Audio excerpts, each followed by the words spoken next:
Hey guys, this is Big Don.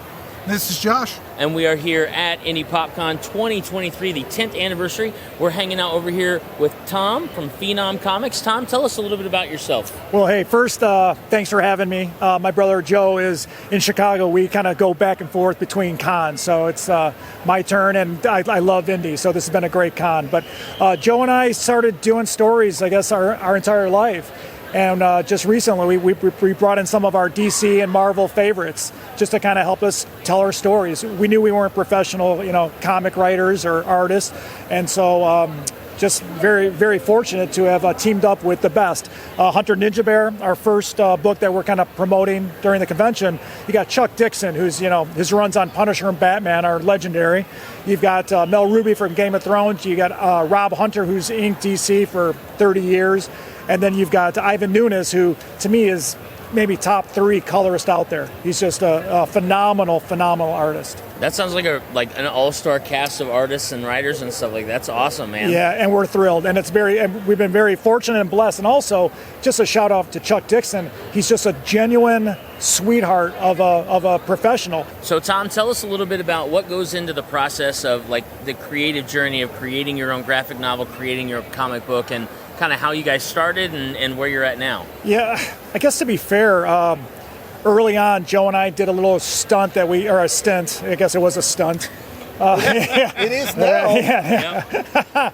But we went out, just like every artist, went out to LA and we were going to sell our dreams.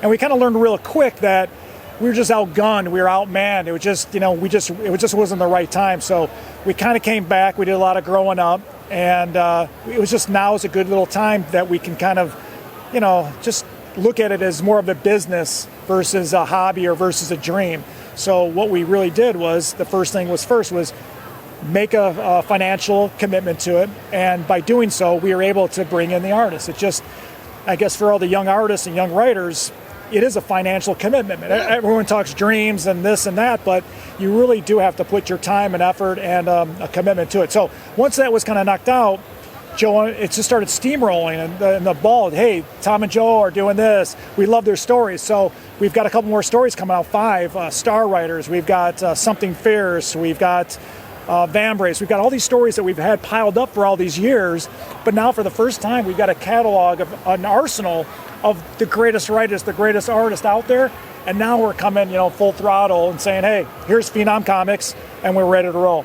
So with Hunter Ninja Bear, that's your guys' first foray into your own comic set, is that correct? Yeah, so it's the first volume of 3, and it's really the origin story, and that's what we're going to be doing is just origin stories, volumes, because we do love monthly issues, but we really love the trade.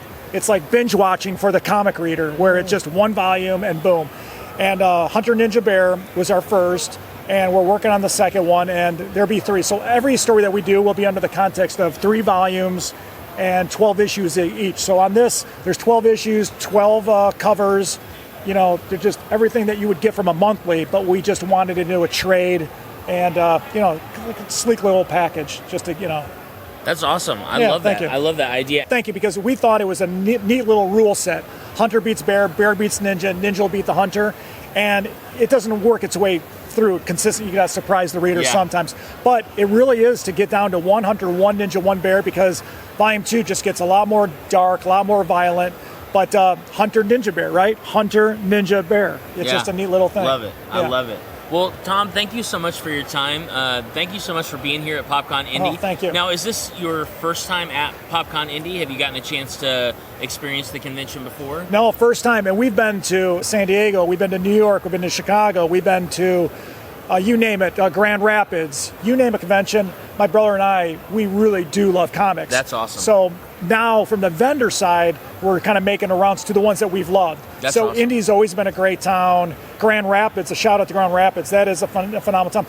These cities that are away from maybe the Chicago, the San Diego, New York, these are really where the comic fans really live and breathe. A lot of those other ones are built off of the movies coming out, premieres. Sure. Everyone's, but for comic fans, I love Indy. I love like the next tier cities, because that's just the way to be. Awesome. Yeah. Thank you. Well, Tom, thank you so much for coming and sharing your creative baby, if you will, with the rest of us. I'm really excited to not only see what you guys have got in hand, but also what you got coming down the line. And we will definitely keep an eye out for you, for your brother Joe, and for Fenom Comics in general. So make sure that you guys get a chance to check out Hunter Ninja Bear from Fenom Comics, Tom and Joe. Yep. Thank you guys so much for your time. No, thank you. Thank you very much. Awesome. Thank you guys. See you later.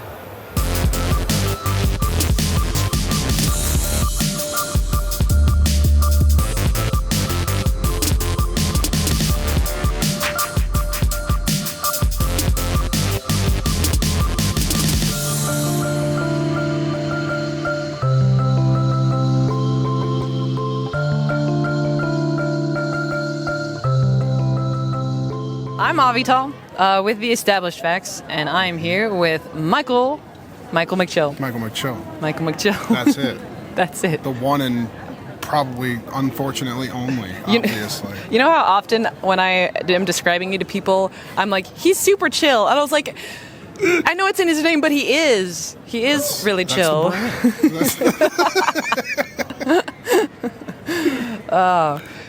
We're a podcast that talks about gaming. Yeah. And you are a gamer. Who has a podcast? Who also has a podcast. It's wild. It's a circle. Exactly. They almost connect perfectly. So you do more than just game on your own. I do. What do you do with gaming? What do I do with gaming? Yeah. I stream. I make music with gaming sometimes. I sing during video games, and I probably shouldn't because I've had too many clips go on TikTok where people have used them as audio, and I don't understand TikTok or the way that it works. And, you know, that's one of the things. A lot of other things with gaming. Yeah. What kind of games do you play on your Twitch channel? I play Minecraft. I play RuneScape. I'm trying to play Baldur's Gate right now, but you know that's a whole problem because I've got that tree growing in my kit. You didn't hear about that, did you? Did you see that on Twitter? Yes. Yeah, it's awful. No, that was wild. That was so. Explain slightly further. I've got a tree growing in my cable box, so I've not been able to stream for the last month. Yeah. So you know, it's that's wild. Fun. It's so wild. Yeah. Yeah. I saw that. I was like, what? Yeah, I've been painstakingly waiting to play Baldur's Gate because you know I've not been able to even start the game because I want to do it live, and so that's yeah, you know, it's fun. It's fun. The problems of being a content creator. Yeah. RuneScape has been around for a while because I remember playing that. Yeah. Oh, like I would play RuneScape on library computers. Yeah, same. That's where I started. Yeah. Yes. Yeah. Oh. If the library was like empty, I was like, oh, this is the best. No one's going to kick me off the computer. Yeah. You could be on it as long as you wanted until they were like, okay, you've been on it for 10 hours. You're like, all right, you should leave. Exactly. So you've been playing Minecraft for a while also, right? Over 10 years. Yeah. Oh, well, my gosh. 12 or 13 now, actually. Yeah. A long time. That's good. It's so funny because I've only been playing Minecraft or following anyone that plays Minecraft for like 2 years, and so I just discover new things like every day. All the time. And then of course they're also adding new things all like the just time. all the time. All the time. Some of the things are super cool, and some of them you just don't understand. You're like, why did you do that? I'm afraid that I've aged out of the Minecraft demographic already. I feel like it's like originally it started people who were like 16 to 17 were playing it, and now it's gotten to the point where like kids are playing it, and now it's gotten back to the point where adults are playing it again, and now the kids who are slightly younger than the adults are flying past us,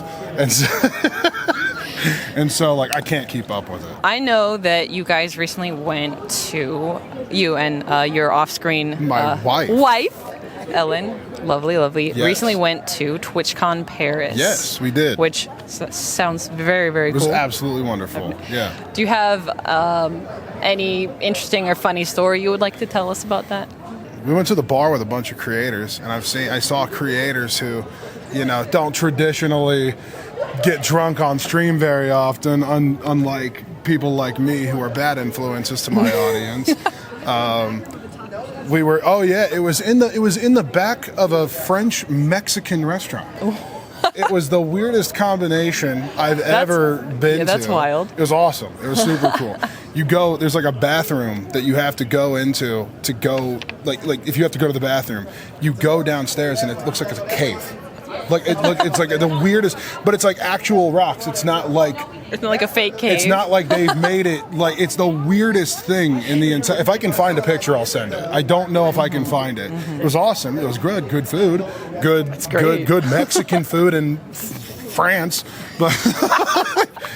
Oh yeah, I helped Hannah Rose find the Croc people, the people that make Crocs. I do see on social media that she does like her Crocs. Yes, she does. That was fun. There you go. I was screaming at Tubbo, and people heard it like 100 feet away from where the microphone was. Chasing Tubbo. I was literally screaming throughout the Twitch Paris. I found out that they don't do that in Europe, and I was being a disturbance. They don't scream? No, I was a disturbance. Oh no. I don't know much about X Games. Like, what was it? Yeah, what was it? I just was like, yeah, you won!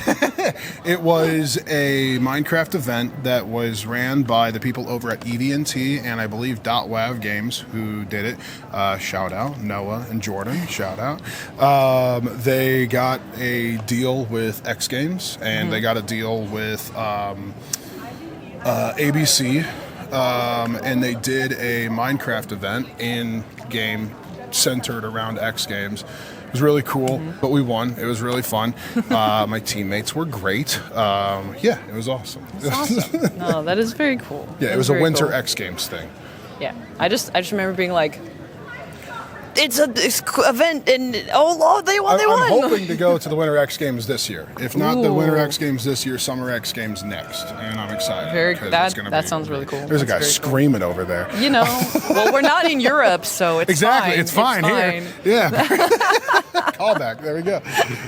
I remember when I saw your tweet that you were thinking about coming to Indie Pop Con. Yeah. Being so surprised that you actually lived in Indiana. Yeah. I was like, I had no idea that anybody lived in Indiana. No one does. I was like, how does this? So it's a barren wasteland. Have you lived in the state like my entire life? Yeah. Wow, all right. Yeah. In the Indy area my whole life. Yeah. I grew up just in small little old Indiana, and all the people I hang out with online do not live here. And they live nowhere near here, so that makes hanging out with people awful. Yeah, I can get that. Yeah, no, yeah. Basically, it means I have to travel to do anything except for this. Yeah. You know. This is about the only thing we got. Yeah. We got this and Gen Con. Go to Gen Con. Yeah, that's Gen fun. Con Gen Con's Gen awesome. Con is enormous. Gen Con's crazy. It's a worldwide. She went for the first time ever. So you saw that. It was her first ever time, which was the biggest. And now we've got it for 10 more years? It's something. It's something like that. How long the contract something went, until like 2030 or whatever. It's awesome. Shout out Gen Con. Yeah, the podcast, we love Gen Con. Shout out PopCon. Yeah, because they're great. Aside from your like New York Comic Con and things like that, plus Indiana Comic Con. I mean, we've got good conventions. Yeah, I mean, like we should have more. We're so central. Should have We're more. So central. It's honestly, it's so unfortunate because the side of it is we have Chicago right there, and then we have Ohio, and everybody wants to go to either one of those, and it's just like Indy almost forget about never Indiana. gets chosen. Concerts, they skip over us. Yes, so awful. much. It's awful. Like Chicago. We've been to Chicago and Columbus. It's either Detroit, Chicago, or Columbus. Oh yeah, Detroit was where I saw Lovejoy. Yeah. Oh, that's. I wanted to go to that. I didn't have time. They should have came to Indiana. I feel like there was something that I was going for, but I don't. I think the most interesting conversation we can have is about Indiana and not me. Honestly, I think you are a Hoosier. I mean, there needs to be. I'm surprised there's not more content creators here. Because, I mean, obviously everywhere, it goes out for taxes everywhere else, but I mean, like, Indiana's not a bad place. It's in the middle of everything. It is. It really is. Like that means our flights everywhere are actually pretty reasonable. It's not horrible. No. This has been really fun. Thanks fun. for Thank you for having me on. No, it's been good. It's been really chill. It has been. No, it has It's been very chill. No, it's good. Yeah. Thanks for talking with me. Do you have an outro? I don't subscribe. like and subscribe. Follow us on I don't know social that this media. is going to be a good We are. like. I don't know that you're going to get like a lot of clicks on Michael McChill talks about Indiana, but like I don't care. But You know, it's all good. yeah, we got it. This has been The Established Facts with Avital Elizabeth Exactly. and Michael McChill. Michael McChill. Thanks for coming. Thank you so much.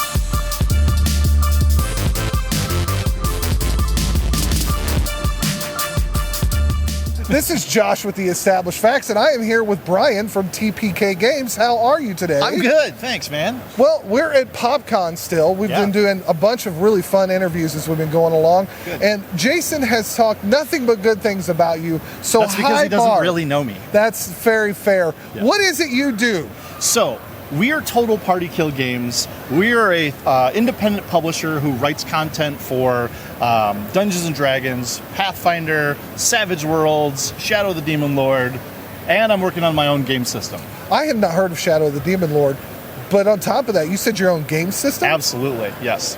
Okay. Well, I mean, we've got some of our audience are D&D players. We're significantly Pathfinder players for sure, and we know Jody and Clint Black from the Savage World team because absolutely. we own 2 of their tables. Yeah.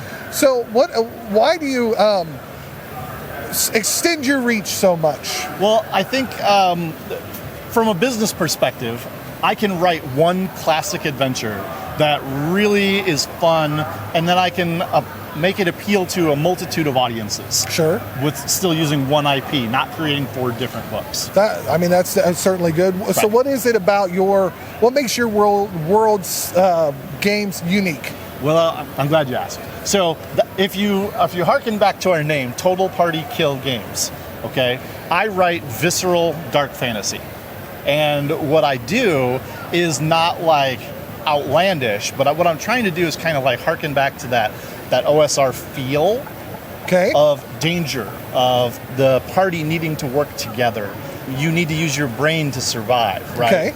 And then when you do survive, you have something memorable to hold on to. You like, hey guys, remember that time we went through the Tomb of Carrickbacks and survived? Can you believe that? You know, like that's what I'm looking for. Sure. And I want something memorable for people to hold on to.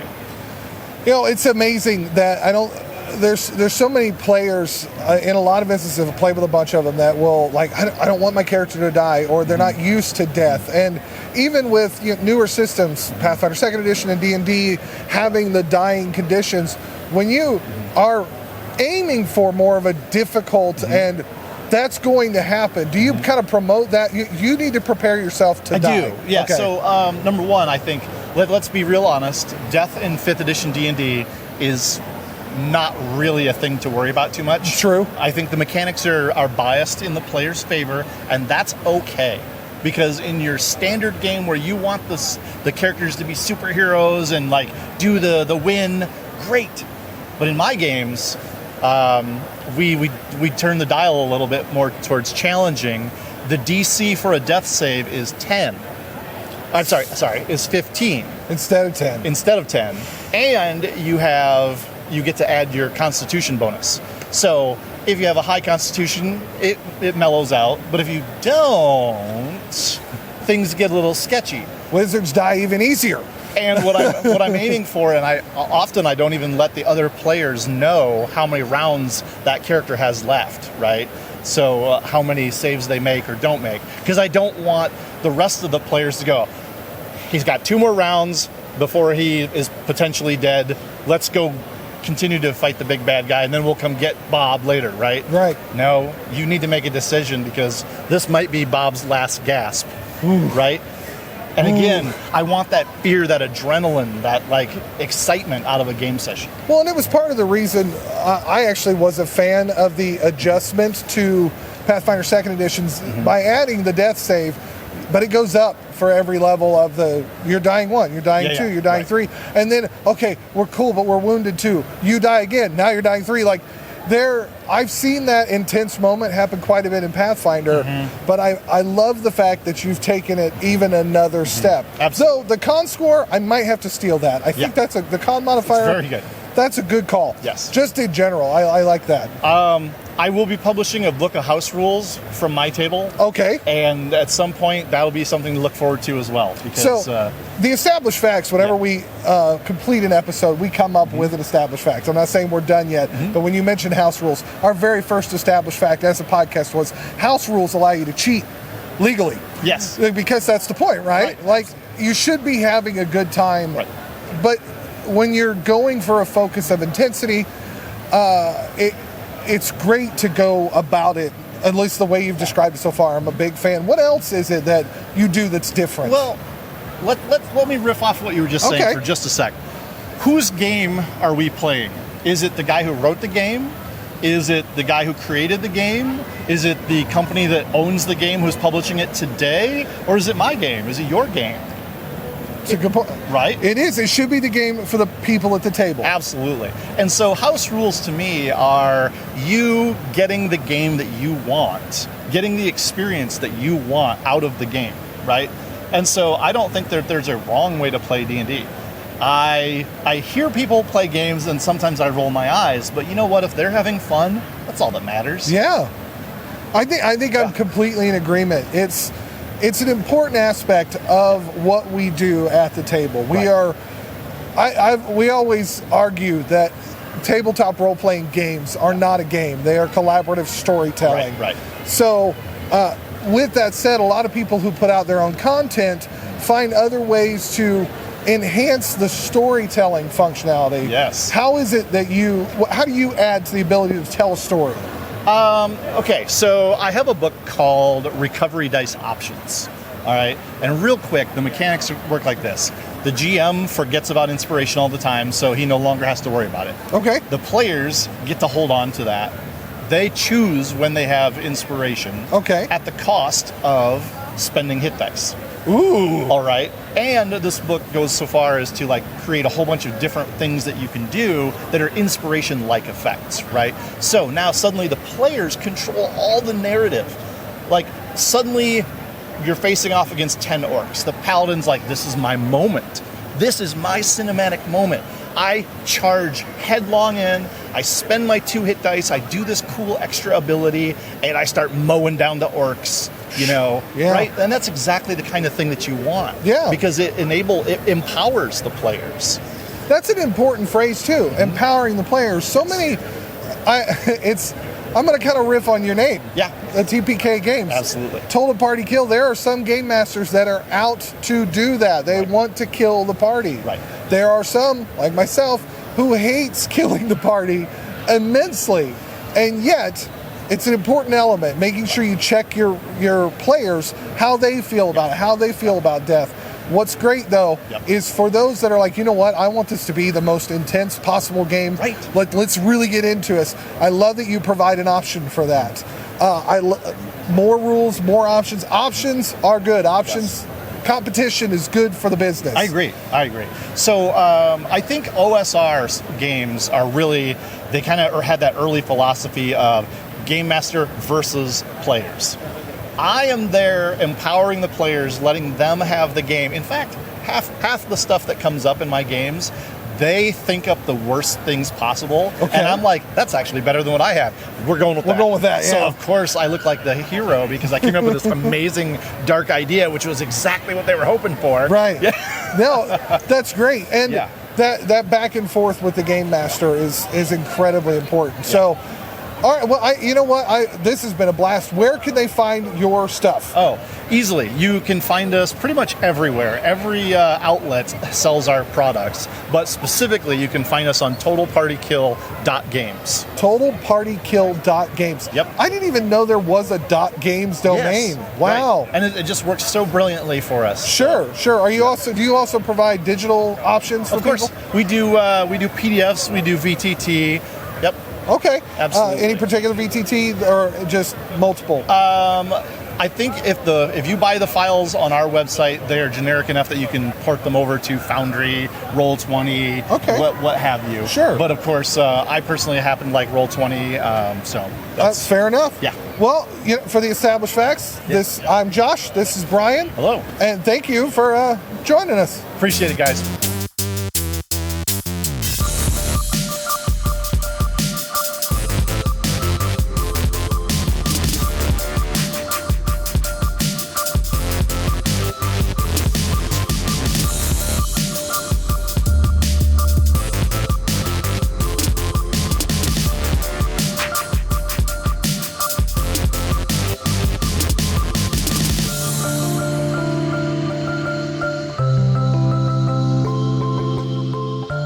This is Josh with the Established Facts, and I am here with the Mandalorian Mercs for Star Wars Indiana, and you are clan what? The Curry Clan. The Takuri clan. I have been asked by our established engineer, Lance Quinn, however you know him, to interview these wonderful Mandalorians because he keeps sending me to prison. What is it you guys are doing here? We're raising money for Riley Children's Hospital. Wait, we did that yesterday with the Never Ending Dungeon. That's awesome. What about you? Have you guys been doing this a while too? So actually, we are brand new. I've been approved for about 2 months to be a member for this clan, and then Din. I've been approved for about 9 days. So we're new to this and having a lot of fun raising money, making people smile. 2 months, 9 days, and how long have you been doing it? A few years now. I want to say 3. 3 years. 3 years. Wow. Well, I love the fact that Riley your normal chosen charity. That is our go-to, but we do charities for other organizations. I know a few years back we did one for like service animals in tandem with a local race team, but usually mostly just charities. Okay. We also do Make-A-Wish. That's awesome. So 3 years, and then you guys have been doing it for a short term. What is it that drew you to want to be a part of this? Well, honestly, Din and I decided a couple years ago during COVID to make foam suits with our son for Halloween costumes, and it was so much fun.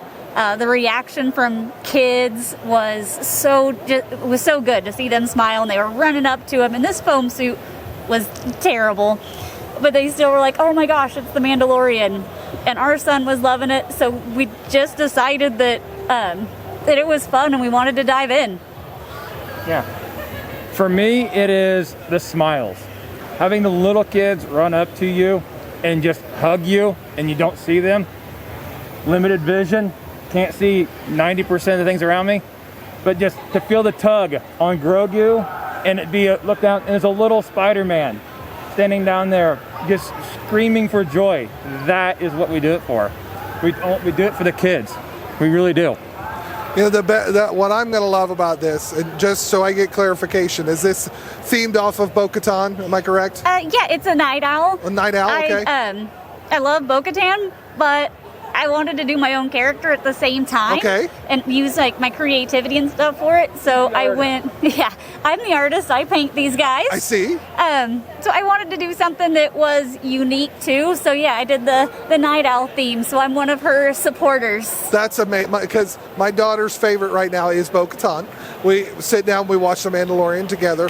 I must ask, what is your theme? So mine's basically off of Jango Fett, the armor style, and then the paint scheme is actually my father's from back when he was in the doing medieval fighting and stuff. This is even his coat of arms that I'm wearing. All right, I'm a little emotional about that. I don't know why. That's so amazing between kids and family. Our podcast has always been geared as family friendly because we have people on our podcast that go to church. We have some that don't. We have some that lead worship. We have some that do youth. We want to know that we can deliver this to anybody. And the fact that you guys are out here raising money for kids' needs like Riley, or even service animals, or you're making it just to get the smiles off the kids, is just incredible. I hate getting thrown in jail, but I'm glad that the money's going to the right place. So where can they find more information about you and what you all are doing? So for all three of our groups, the 501st, the Rebel Legion, and the Mandalorian Mercs, you can go to StarWarsIndiana.com, and that's for the Indiana locale. Otherwise, you can go to the RebelLegion.com forums, the 501st forums, or the Mandalorian Mercs forums, just to find your local area.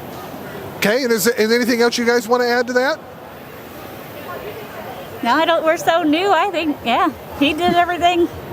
That's fantastic. So please check out Star Wars Indiana, 501st, Mandalorian Mercs, and everything around there. And may the Force be with you. This is the way. This is the way.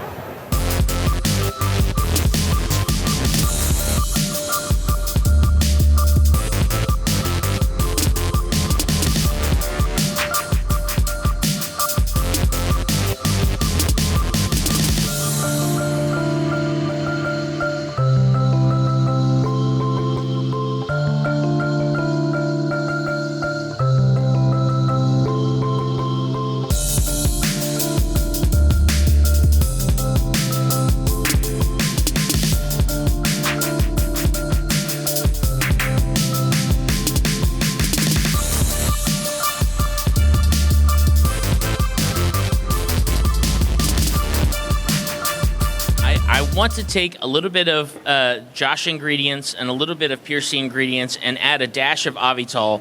And what I want to talk about today is how we feel, what we feel the importance is of establishing convention relationships. The funny thing for me is I don't really put any specific effort into meeting people. It just kind of happens when you cosplay. You find people that are cosplaying the same thing as you, and then you start talking, and you keep talking, and then you're in a Discord server together, and you go to a concert together. You know, I've made a lot of friends because of cosplay. A lot of friends. It's wild to think about, honestly, just because when I was a kid, did I think that I would be meeting people because I was wearing costumes? Like, no. My family's always liked costumes, but it's not something... I didn't know cosplay existed, right? Right. When I was a kid. For convention stuff, networking is huge. Like, it's the only way I get business done, right? But becoming friends with those people are what is important to me. Not just like, yeah, money. It's like, no, I want to do creative stuff with new people that I don't know, and those new people become people I know, and then I meet other new people, and then we have a coalition of people, and then, it just becomes, that's what it is for me. I like to meet other creatives, and I want to collaborate. That's it. Full stop. Had it not been for conventions, we wouldn't have such cool connections. I say cool because when did we become the cool people, right? In 2011, when we started doing the podcast, it was like, so there's this convention starting up. We'd only been doing the podcast about a year. Due to relationships and helping out and running around like a crazy person, we've now had a table at every PopCon, not only in Indianapolis, but Fort Wayne, Louisville. Yeah. Mm-hmm. And that's due to the relationships with Brandon and Les and Carl and Chris and Ryan. Those relationships allowed us to support them while they supported us. I think it's really cool when you start to see other relationships that didn't start in a convention scene start to bleed into that. Like, I love just, like, I'm not passive about it in any way, shape, or form. I love stringing people into going to a convention. I think it's really cool to see how those relationships start to, like, grow roots and start branching out. And now all of a sudden you're building a channel of communication that can then grow into, you've planted a seed for a relationship with somebody. Now, sometimes those seeds don't grow more than just that conversation, and sometimes they are lifelong friends. And I think it's really cool when we have the opportunity to reach out, like reach beyond the table that you're at, or reach past just somebody having a costume on and asking them about it.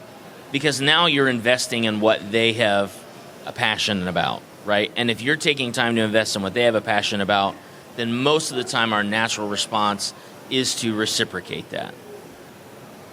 Thank you guys so much for joining us on the Established Facts, and we will check you later. Cheers. Deuces. Adieu.